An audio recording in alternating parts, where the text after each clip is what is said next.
Bonjour à tous, alors voilà, moi je suis mademoiselle Blanc-Lauriane, je suis née en 1987 et donc pour moi au niveau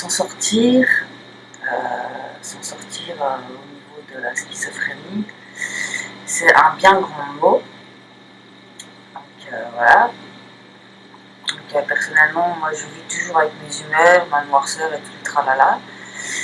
Seulement tout ça, on apprend à le gérer et à le maîtriser avec le temps, en se posant les bonnes questions, en faisant un gros travail sur soi-même, parce que chaque jour est un combat nouveau, différent. Moi, j'ai apprivoisé mon mal-être pour en faire quelque chose de plus positif que ce que j'ai pu vivre auparavant. Et donc, je suis un être humain, hein, voilà. Et il m'arrive encore aujourd'hui de tanguer vers le mauvais côté des choses. Hein. Voilà, on n'est jamais stable sur la balance, hein. C'est un peu tout le monde pareil, mais à différents degrés, quoi. Et c'est ce qui fait justement de nous des êtres humains. C'est notre capacité à affronter tous nos démons sur le plan moral. Voilà.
La schizophrénie, pour moi, représente une multitude de pensées atypiques, divergentes et hors normes.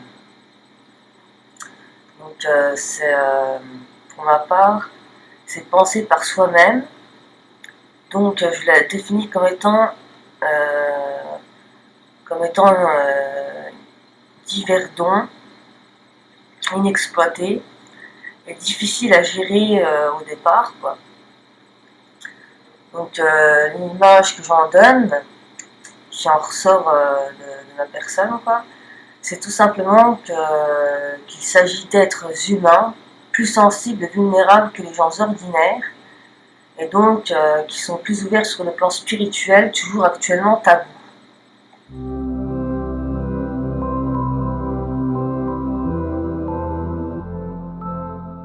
Selon moi, les origines, alors pour ma part, ça proviendrait tout simplement d'un élément déclencheur dans la vie d'une personne, voire une suite d'accumulation de plusieurs chocs et traumatismes divers, qui nous donnent certaines visions différentes,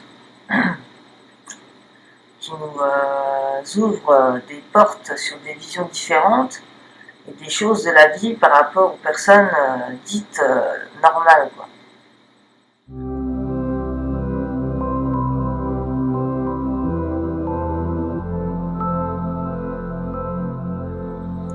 Chaque jour, il faut apprendre à se maîtriser et à évoluer dans le bon sens, celui qui nous guide vers notre destin.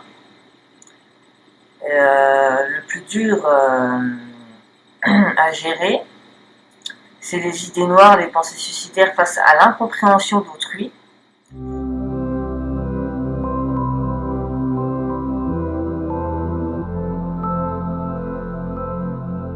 Le fait de chercher à comprendre, de chercher à communiquer sans juger, de se sentir rassuré et écouté, pour que la personne ne se sente pas folle, entre guillemets, en tout cas pas dans le mauvais sens du terme, quoi. Moi personnellement, mon père me disait toujours une phrase, c'est « les fous ne savent pas qu'ils sont fous, mais moi je sais que je suis fou, donc je ne suis pas fou ». Donc cette phrase avait tendance à me rassurer et à me dire que bah non, j'étais pas folle, quoi. En fait, c'était tout simplement une évolution de conscience, une évolution spirituelle, quoi.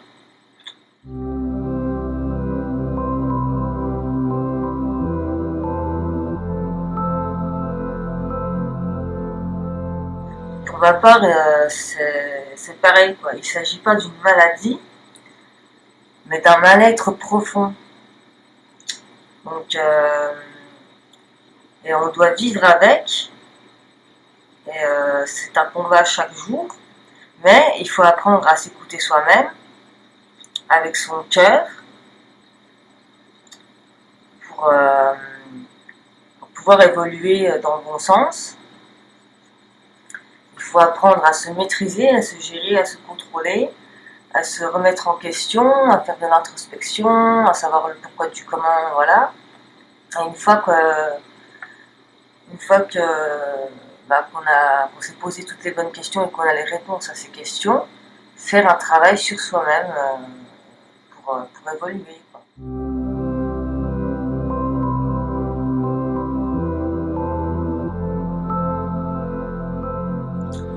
Je pense que les gens ont tendance à amalgamer les personnes sensibles, vulnérables, fragiles, pacifistes, avec des psychopathes sans état d'esprit. Donc ils ont tendance à amalgamer les deux sortes de personnes qui sont totalement opposées, extrêmement opposées parce que bon, voilà, les personnes qui ont conscience du fait qu'elles ont des troubles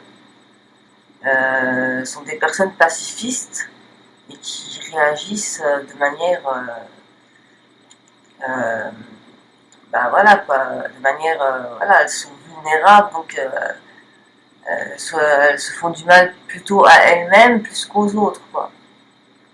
Donc on appelle ça les borderline entre guillemets, mais bon, j'aime pas les termes pathologiques parce que pour moi il n'y en a pas. Bref, quoi. Je pense que bah, la société doit évoluer dans le sens où il y a trop de clichés, beaucoup trop de clichés, qui font de nous des êtres bah, violents, machin et tout ça, et j'en passe, alors qu'en fait il n'en est rien, quoi. Il y a les psychopathes qui n'ont pas d'état d'esprit, qui vont tuer, violer, etc. Là oui, il s'agit de vrais psychopathes sans état d'esprit, quoi, sans état d'âme. Mais en ce qui concerne les personnes dites schizophrènes et tout ça, qui ont conscience de leurs troubles, non, il n'y a pas la question de se poser si la personne elle est violente ou pas. À part si elle a un alcool mauvais et qu'éventuellement elle mélange alcool et médicaments. Et ça, c'est encore autre chose, quoi.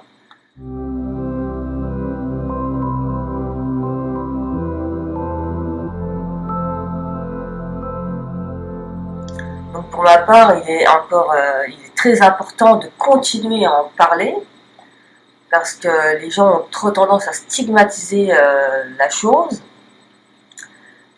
Et puis les termes pathologiques se multiplient, donc ça accentue et se développe davantage. Donc je pense qu'il est, nécessaire,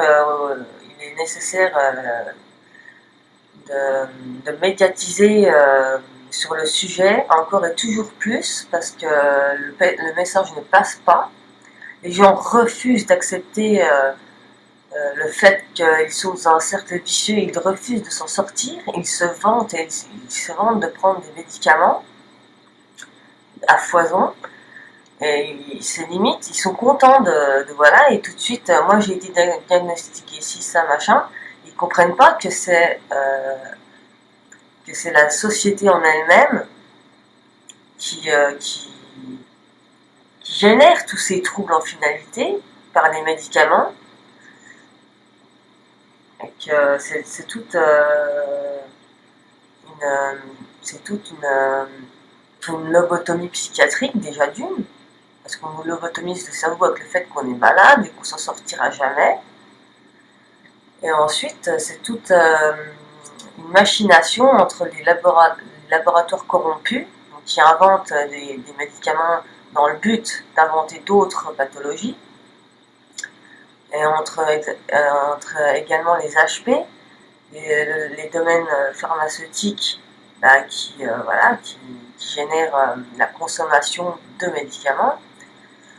Et puis ouais, c'est toute une machination entre tout ça, quoi. Donc voilà, quoi. Pour ma part, c'est se faire du blé sur le dos de personnes vulnérables. Parce qu'elles sont vulnérables, on en profite pour faire des expériences, pour prendre les personnes-là comme cobayes, comme petits rats de laboratoire, et pour voir ce que ça va donner. Étant donné qu'elles sont vulnérables, bah voilà, c'est tellement plus facile de faire ça sur des personnes comme ça que de s'attaquer aux violeurs, aux pédophiles, aux tueurs et j'en passe, qu'on oublie. Donc malheureusement, c'est comme ça que ça se passe, quoi.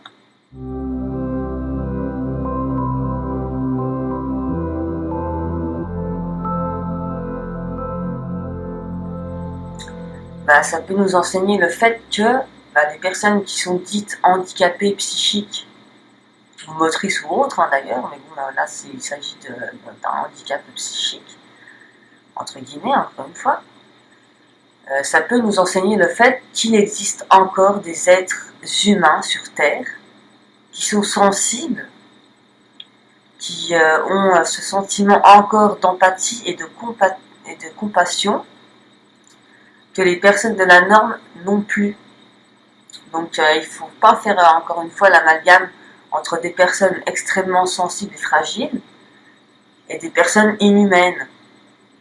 Parce que quand je vois des personnes qui se prétendent normales, entre guillemets, c'est souvent les personnes les plus dangereuses parce qu'elles gisent dans l'inconscience de leurs troubles et donc ça fait d'elles des personnes dangereuses, quoi, qui sont capables du pire. Et on préfère s'intéresser aux personnes qui ont conscience du fait que voilà, elles ont eu des chocs, des machins, qui ont fait de l'auto-analyse sur elles-mêmes. Et les personnes qui errent dans cette inconscience sont souvent les plus dangereuses, quoi. Donc, si personnellement j'ai un message à transmettre, c'est il faut arrêter de prendre ces personnes-là comme cobayes. Il faut vraiment sortir de ce cercle vicieux, de cette merde noire, de ce trou noir dans lequel on nous met, avec les médicaments qui nous abrutissent totalement l'esprit. Et que il faut vraiment faire que les gens prennent conscience de leur état et qu'ils aient un déclic quelconque pour les faire se relever, quoi. C'est très important, il faut que ces personnes-là se relèvent et se retournent contre le gouvernement et contre toutes ces conneries qu'on nous inflige, quoi. Cette camisole chimique et toutes ces idées avec lesquelles on nous lave le cerveau comme quoi on est malade et qu'on s'en sortira jamais, que de toute façon, voilà, machin. Non, moi je suis pas d'accord avec ça. Donc mon message, c'est arrêter.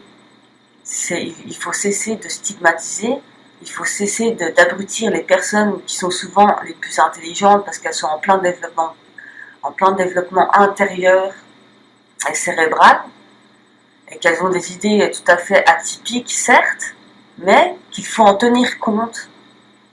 Parce que voilà, si on s'en tient aux idées des personnes ordinaires, voilà, c'est toujours la même chose, c'est des idées à peu près similaires, communes et trop globales, quoi. Alors que si on s'intéresse un peu aux idées de personnes atypiques, et là on peut se permettre d'avoir une multitude de visions des choses et d'en faire voilà, quoi, d'en faire plus il y aura de visions différentes des choses, et mieux on pourra faire des polémiques et justement aboutir à des échanges, de la communication et tout ce dont la La population manque actuellement. Il faut renouer les liens par ce moyen-là. La communication. Enfin voilà, c'est tout ce que j'ai à dire. Donc voilà. Merci de m'avoir écouté.